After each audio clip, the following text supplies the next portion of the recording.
हरे कृष्ण प्रिय भक्तों, आज हम श्रीमद् भगवद गीता के चौथे अध्याय के श्लोक 41 और श्लोक 42 को पढ़ेंगे। यह वीडियो इस अध्याय की आखिरी वीडियो है। भगवान ने 33वें श्लोक से ज्ञान योग का प्रकरण आरंभ करते हुए ज्ञान प्राप्ति का उपाय तथा ज्ञान की महिमा बताई। जो ज्ञान गुरु के पास रहकर उनकी सेवा आदि करने से होता है, वही ज्ञान कर्म योग से सिद्ध हुए महापुरुष को अपने आप प्राप्त हो जाता है। ऐसा बताकर भगवान ने ज्ञान प्राप्ति के पात्र का वर्णन करते हुए प्रकरण का उपसंहार किया। अब प्रश्न होता है कि सिद्ध होने के लिए कर्मयोगी को क्या करना चाहिए। इसका उत्तर भगवान आगे के श्लोक में देते हैं। श्लोक 41। योग संन्यस्त कर्माणं ज्ञान संचिन्न संशयम् आत्मवन्तं न कर्माणि निबंधन्ते धनंजय। इस श्लोक का शब्दार्थ।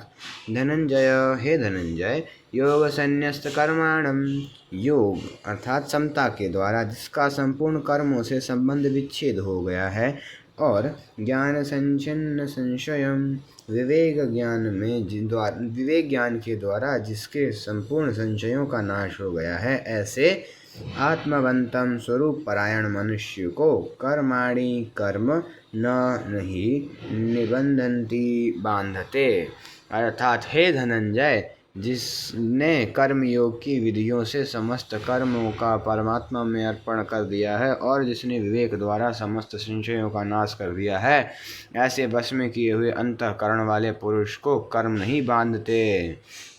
इस श्लोक की व्याख्या। योग संन्यस्त कर्माणम अर्थात शरीर, इंद्रियां, मन, बुद्धि आदि जो वस्तुएं मिली हैं और हमारी दिखती हैं, वे सब दूसरों की सेवा के लिए ही है, अपना अधिकार जमाने के लिए नहीं। इस दृष्टि से जब उन वस्तुओं को दूसरों की सेवा में उनका ही मानकर लगा दिया जाता है, तब कर्मों और वस्तुओं का प्रवाह संसार की ओर ही हो जाता है और अपने स्वतः सिद्ध समता का अनुभव हो जाता है। इस प्रकार योग अर्थात समता के द्वारा जिसने कर्मों से संबंध विच्छेद कर लिया है, वह पुरुष योग संन्यस्त कर्मा है। जब कर्म योगी कर्म में अकर्म तथा अकर्म में कर्म देखता है, अर्थात कर्म करते हुए अथवा न करते हुए दोनों अवस्थाओं में नित्य निरंतर असंग रहता है, तब वही वास्तव में योग संन्यस्त कर्मा होता है। ज्ञान संचिन्न संशयम, मनुष्य के भीतर प्रायः यह संशय रहते हैं कि कर्म करते हुए ही कर्मों से अपना संबंध विच्छेद कैसे होगा, अपने लिए कुछ न करे तो अपना कल्याण कैसे होगा आदि। परंतु जब वह कर्मों के तत्व को अच्छी तरह जान लेता है, कर्मों के तत्व का वर्णन इसी अध्याय के 16वें से 32वें श्लोक तक के प्रकरण में विशेषता से हुआ है। इससे भी 18वां श्लोक मुख्य है। तब उसके समस्त संशय मिट जाते हैं। उसे इस बात का स्पष्ट ज्ञान हो जाता है कि कर्मों और उनके फलों का आदि और अंत होता है, पर स्वरूप सदा ज्यों का त्यों रहता है। इसलिए कर्म मात्र का संबंध पर के साथ है, स्व के साथ बिल्कुल नहीं। इस दृष्टि से अपने लिए कर्म करने से कर्मों के साथ संबंध जुड़ जाता है, और निष्काम भाव पूर्वक केवल दूसरों के लिए कर्म करने से कर्मों से संबंध विच्छेद हो जाता है। इससे सिद्ध होता है कि अपना कल्याण दूसरों के लिए कर्म करने से ही होता है, अपने लिए कर्म करने से नहीं। आत्मवंतम, कर्म योगी का उद्देश्य स्वरूप बोध को प्राप्त करने का होता है, इसलिए वह सदा स्वरूप के परायण रहता है। उसके संपूर्ण कर्म संसार के लिए ही होते हैं। सेवा तो स्वरूप से ही दूसरों के लिए होती है। खाना पीना, सोना बैठना आदि जीवन निर्वाह की संपूर्ण क्रियाएं भी दूसरों के लिए ही होती हैं, क्योंकि क्रिया मात्र का संबंध संसार के साथ है, स्वरूप के साथ नहीं। न कर्माणि निबंधन्ति, अपने लिए कोई भी कर्म न करने से कर्मयोगी का संपूर्ण कर्मों से संबंध विच्छेद हो जाता है, अर्थात वह सदा के लिए संसार बंधन से सर्वथा मुक्त हो जाता है। कर्म स्वरूप से बंधन कारक है ही नहीं। कर्मों में फलेच्छा, ममता, आसक्ति और कर्तृत्वाभिमान ही बांधने वाला है। अगला श्लोक। पूर्व श्लोक में भगवान ने बताया कि ज्ञान के द्वारा संशय का नाश होता है और समता के द्वारा कर्मों से संबंध विच्छेद होता है। अब आगे के श्लोक में भगवान ज्ञान के द्वारा अपने संशय का नाश करके समता में स्थित होने के लिए अर्जुन को आज्ञा देते हैं। तस्माद् ज्ञानसम्भूतं हृदस्थं ज्ञानासीनात्मनः चित्वैनं संशयं योगमातिष्ठोत्तिष्ठ भारत। इस श्लोक का शब्दार्थ।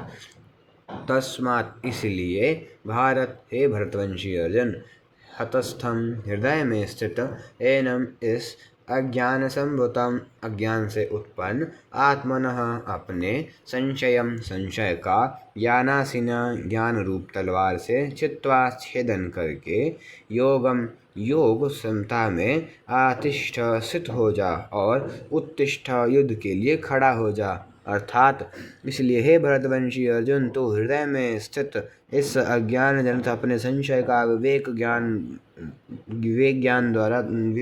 ज्ञान रूप तलवार द्वारा छेदन करके समत्व गुण कर्म योग में स्थित हो जा और युद्ध के लिए खड़ा हो जा। इस श्लोक की व्याख्या। तस्माद् ज्ञान संभूतं हृदस्थं ज्ञानासीनात्मनः चित्वैनं संशयम्। पूर्व श्लोक में भगवान ने यह सिद्धांत बताया है कि जिसने समता के द्वारा समस्त कर्मों से संबंध विच्छेद कर लिया है और ज्ञान के द्वारा समस्त संशयों को नष्ट कर दिया है, उस आत्मपरायण कर्मयोगी को कर्म नहीं बांधते, अर्थात वह जन्म मरण से मुक्त हो जाता है।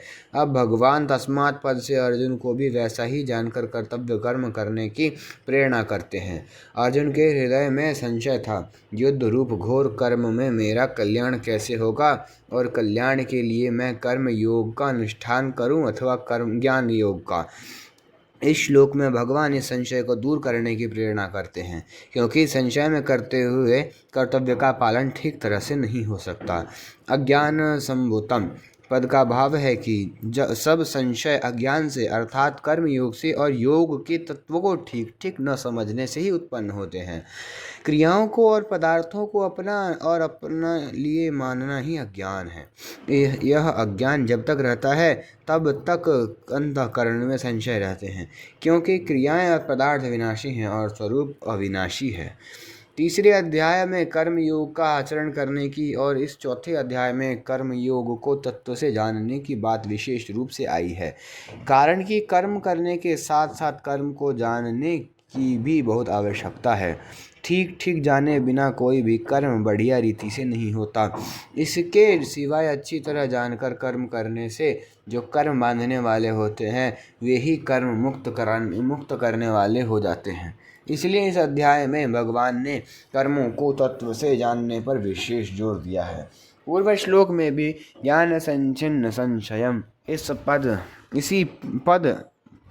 इसी अर्थ में आया है।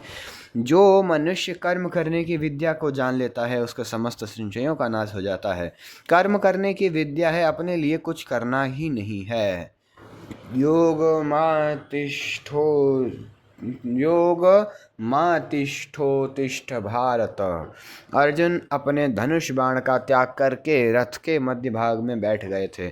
उन्होंने भगवान से साफ कह दिया था कि मैं युद्ध नहीं करूँगा, न योद्ध से।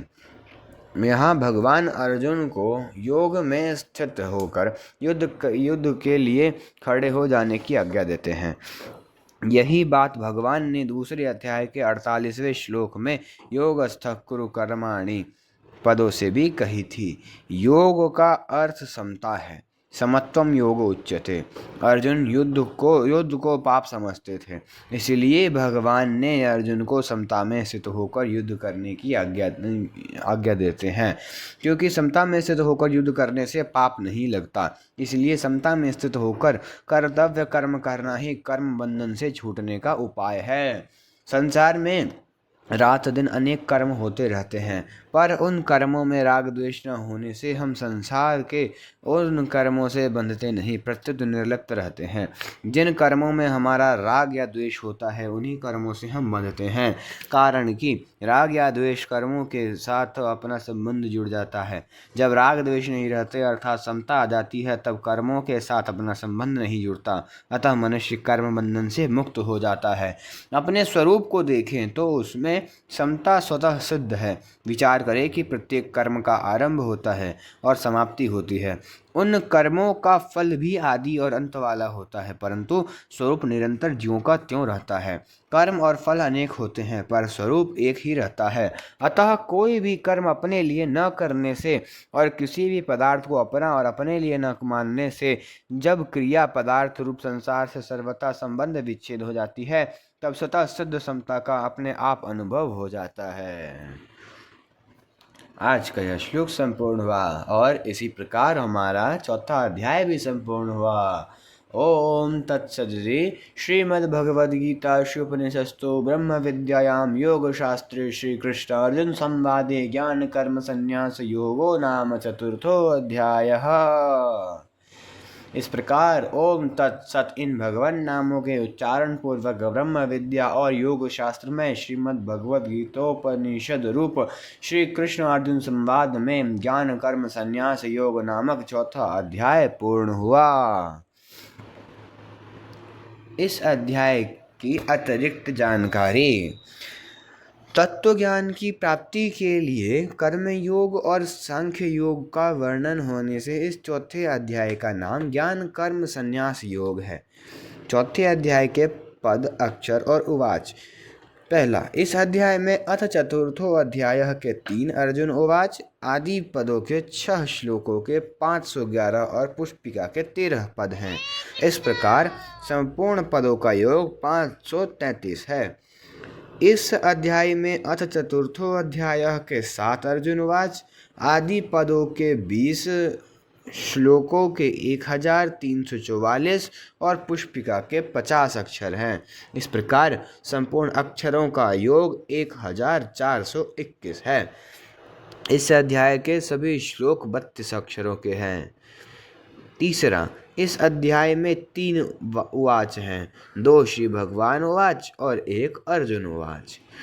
चौथे अध्याय में प्रयुक्त छंद। इस अध्याय के 42 श्लोकों में से 31वें और 38वें श्लोकों के प्रथम चरण में तथा दूसरे 10वें 13वें और 40वें श्लोक के तृतीय चरण में नगण प्रयुक्त होने से न विपुला, छठे श्लोक के प्रथम चरण में रगण प्रयुक्त होने से र विपुला और 24वें श्लोक के प्रथम चरण में तथा 30वें श्लोक के तृतीय चरण में भगण प्रयुक्त होने से भ विपुला संज्ञा वाले छंद हैं। शेष 33 श्लोक ठीक पथ्यावक्त्र अनुष्टुप छंद के लक्षणों से युक्त हैं। हरे कृष्ण। आपको आज का यह वीडियो कैसा लगा कमेंट में बताइए। ऐसे ही और वीडियो देखने के लिए चैनल को सब्सक्राइब करिए। आपके स्क्रीन पे प्लेलिस्ट दिख रही होगी, आप उस पर क्लिक करके कोई भी श्लोक देख सकते हैं। ऐसे ही और वीडियो देखने के लिए वीडियो को लाइक करिए और चैनल को सब्सक्राइब करिए। आपको वीडियो कैसी लगी कमेंट में बताइए। हरे कृष्णा हरि बोल।